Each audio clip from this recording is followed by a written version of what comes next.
6 तारीख सोमवार का अवसर, चतुर्दशी तिथि विद्यमान है, साथ में पूर्णिमा का योग बन जाएगा, कोजागरी का योग बन जाएगा। और इस दिन ग्रहों का परिवर्तन जो होने जा रहा है, शनि के साथ चंद्रमा की युति जो होने जा रही है, वो आपकी राशि में कहीं ना कहीं ग्रहों को थोड़ा फेवर कर सकती है, मन शांत कर सकती है। शनि के नेगेटिव प्रभाव को ठीक करने के लिए ये स्थिति ग्रहों की अच्छी दिखाई देती है, लेकिन स्वास्थ्य का थोड़ा ध्यान रखने की ज़रूरत है। अननेसेसरी स्वास्थ्य के मामले में थोड़ा सा एक्सर्शन से बचते हुए कार्य करें।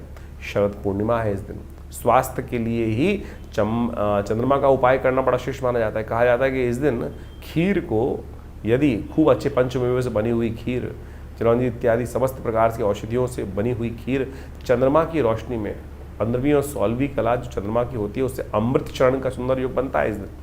और उस दिन साथ साथ पिछली बार तो इस बार जो खा था उस पर ग्रहण पड़ गया था, सारे के सारे योग एक तरफ हो गए थे, लेकिन इस बार बहुत सुंदर योग बन रहा है।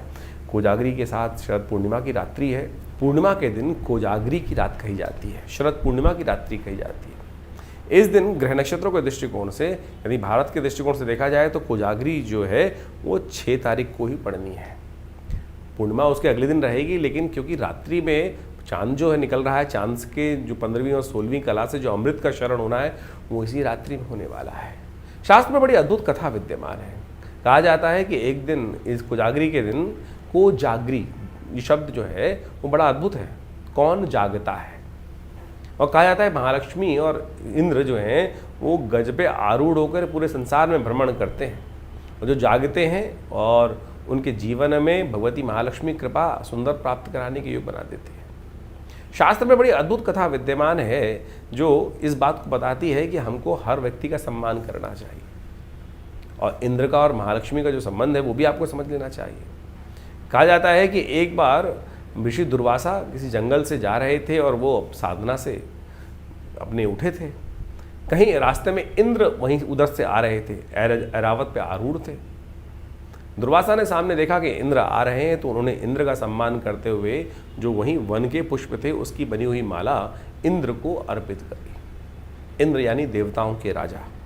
जब उनको अर्पित करी तो इंद्र ने स्वीकार कर लिया उस माला को। कई बार हम भी स्वीकार कर लेते हैं, हमें भी समझना चाहिए। और उस माला को ऐरावत के सिर पे रख दिया, स्वयं पहनी नहीं, उतार कर वहाँ रख दी।